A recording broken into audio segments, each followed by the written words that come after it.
Hello, I'm Yegor Prikazuk, and this is the user guide of SCOPE, Soil Canopy Observation of Photochemistry and Energy Fluxes model. In this video, we are going to talk about workspace output, about different types of reflectances in the SCOPE model outputs, about different spectral regions where SCOPE model operates, and about different types of radiance. What I expect you have already done is you went to our GitHub and you downloaded the model with download zip. After that, you have unzipped the file, and now you can navigate to Scope Master, and you see these files. Also, of course, you have MATLAB, which would normally start with double click of Scope. See that the Scope open, and we run it for the first time.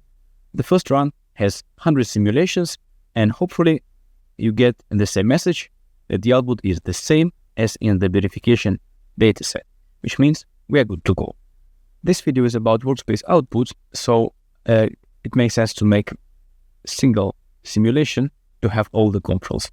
For that, we go back to input, and there are three files that we are going to change in set options. First, we say that we don't want to verify anymore, and we make sure the simulation is 0, individual runs. We save it, we close it. Then in file names, we just provide a new name in the column simulation name, column B, just to differentiate it, so single run. And we save it, we close it. In input data default, we are not going to change anything, but we have to go one folder backwards. And in set parameter file names, we have to say that we are going to use input data default instead of input data like the hypercube. So here we change the name, we save it, close it. We go back to Scope, either double click if it's not yet open, or you open it here and you run it. So one simulation, and this is the output we are going to discuss today. The workspace of MATLAB is this. After Scope run, as you know, it outputs CSV files in the output folder, but there is also the results of the run. There are also a lot of structures. For example, if I type rad here, there is this structure with radiance that has these variables. So today we are going to talk about these variables. They have different lengths. Some of them are scalars, so single number. Some of them are vectors. So this is the output that we are interested in today. Most of these workspace outputs are actually available in the Scope documentation.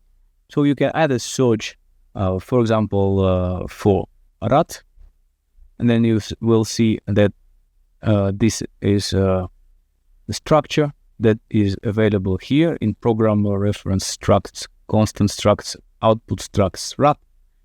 And you will see a little bit more information where computations of specific variables are happening, which output files are provided from this MATLAB structure, and also where is it used and what do different fields mean here. I'm going to plot it with these functions step by step. It's very easy. Most of the code here is just for visual purposes. So first, we are going to plot soil, leaf, and canopy reflectances. And here they are. This reflectance in blue is the leaf reflectance. Here on x-axis you see wavelengths in micrometers and its logarithmic scale to be able to host all the domains. Soil reflectance in orange and canopy reflectance in yellow. What we can see here, first of all, that leaf is not the canopy. The canopy in this case, and default case, is much darker than individual leaves, because leaf reflectance blue is much higher. And second thing we see is that reflectance in the thermal domain is constant in Scope model, and that's true. It's around 0.06 for soil, and it's around 0.01 for leaf, and for canopy it is what it is. So it is what Scope will compute. All right, so please be attentive. Yes, here I'm just showing again what I'm plotting: leaf reflectance, soil reflectance, and canopy reflectance, the true reflectance in this case. We have three different components. Be careful when you address them. Then we have several spectral regions in scope, and here I'm just plotting them. So here's just wavelengths as an indication. The full wavelength of scope is from 400 nanometers to 50,000 nanometers or to 50 micrometers. It contains optical domain, so we call it, in fact, the domain ends in 2400 nanometers. It's a domain of full aspect leaf reflectance model. This is thermal domain here that starts at 2500 and then finishes at 50,000. And these are fluorescence part, and this is part of PRI of Biolog-Xanthine cycle in the green region.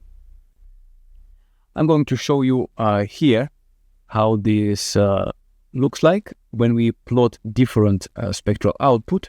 In the full domain, we are going to see radiance like that, plus this yellow domain, the solar-induced fluorescence domain, will contribute in this part, and thermal emitted radiance will contribute all over that region. What is important to know, and this I will highlight at the next slide. This slide is also available in the documentation of scope, the directionality of radiance. So when incoming light touches the surface, it can be reflected in an ideal world. Real world cases here are in gray box. So an ideal world directly to the observer, or if the surface is not like a mirror but more like a white reflector, homogeneously in all directions, that will be hemispherical reflect. So the cases in scope, we can separate the reflectance that goes directly to the observer. So for scope 2, in this case, the sun has direct component and also diffuse component, and observer will see in scope something like this in the observation direction, straight light. But we also, with scope, can compute the hemispherical, the full hemisphere view. And that is how we distinguish between the L radius and E radius.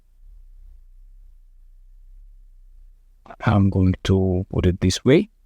So look attentively. This is what you already saw.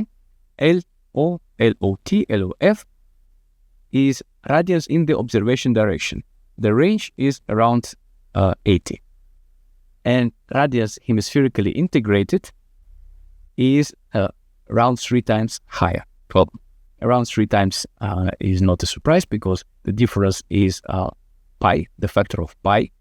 But it is not how it's computed in scope. The scope is computed a bit more sophisticated way than multiplying the values by pi. Nonetheless, these outputs are also available in the workspace. They are in the RAT structure, and they are E-out underscore E-out TE, thermal emitted underscore E-out fluorescence underscore. So these are hemispherical fluxes. Once again, this case. And these are directional fluxes. So briefly, this case. All right. And the final two spectral outputs I want to show you is the effect of fluorescence on the reflectance. We have two types of reflectances in the scope model. Reflectance is the ratio of outgoing light to incoming light. So the outgoing light without fluorescence is the just reflectance, the blue, and the red is outgoing light with fluorescence, because fluorescence is the light emitted by plant, so it's a bit on top of the light. So if we subtract those two, we'll see that around 1%, even less, 0.07% of reflectance is contribution from fluorescence. The same thing we could do with radiances. So it's rad.lotot and rad.lototf. This is in the direction of observation. Again, this difference between blue curve, the true radiance, and the red curve, the contribution of fluorescence. And this is the contribution of fluorescence, so around, again, 1.5 watts per square meter. Notice this per steradian in observation direction. And now the final part is PRI, the photochemical reflectance index. I'm only going to touch here leaf aspect of it, and the canopy level we have to go further because the topic is complicated and topic is under development. So at leaf level, you can have two types of pigment state. One state is viola-xanthine. It's blue. I can zoom in here. You see the only difference is in the green region. So the blue curve is when carotenoids is a 100% state of viola-xanthine. And the red curve is when the carotenoids are 100% in zeaxanthine. So this shift is captured by photochemical reflectance index, but this is leaf reflectance, so it's captured, of course, at the canopy level. Well, this happens due to photosynthesis. During photosynthesis, lumen is getting more acidic, and viola-xanthine, that is normally in unstressed plants, turns to zeaxanthine. You see the oxygen detaches. And as a result, we see the change in signal, as you see here in leaf. With zeaxanthine, we have lower reflectance in the green range. And when the conditions are back, there's low light, photosynthesis stops, acidification goes away, the pH becomes more alkaline, and we're getting to viola-xanthine. So there's a tiny difference in between a little bit more orange zeaxanthine and a little bit less orange viola-xanthine, but they still can be captured very well in spectrometry, apparently. Well, that was it. Today we talked about the spectral, the workspace output, about reflectances of soil, leaf, and canopy, out of which only canopy reflectance is in the output together with canopy radiance in the direction of observation.